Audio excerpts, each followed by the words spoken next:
not going to be a high and exclusive development. There'll be a price point and a range that anybody in Knox County can afford. One of the bigger housing developments we've seen recently in Knox County, with room for almost 700 units, is in the planning stages. For perspective, the site is on the Tennessee River between Farragut and Knoxville.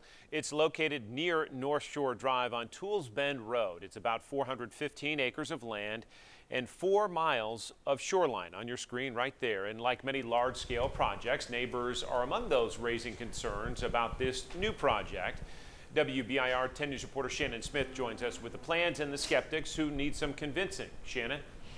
Well, John, this stretch of old farmland has been zoned for residential use for decades. Safe Harbor Development says its owners have been waiting for the right time to start building, and if all goes as planned, that could be as soon as next fall. Welcome to what could soon be Post Oak Bend, a new development in southwest Knox County that promises variety, from condos to houses, lakefront properties, lots of parks, and even areas for older residents only. You get the best of both. You're close into town, you're close into Bearden, but you do feel like you're out on a remote setting for sure. Developer Chris Uten says there's no other property in the county with the same views and price point they plan to offer. That's what's special to us, that we can bring that to really anybody in Knox County. Uten's team submitted their first plans to the Metropolitan Planning Commission earlier this summer. Neighbors aren't thrilled. There are a lot of people that live back Tools Bend that are not happy.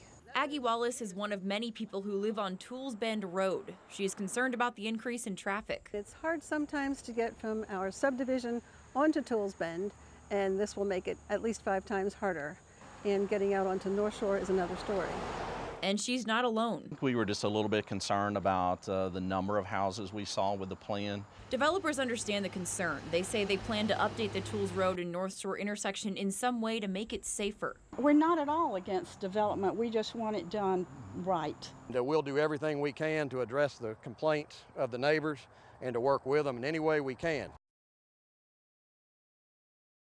Now, their plans will go before the Metropolitan Planning Commission on August 9th. Neighbors say they plan to be there and want more information before any action is taken. John? Shannon, thank you.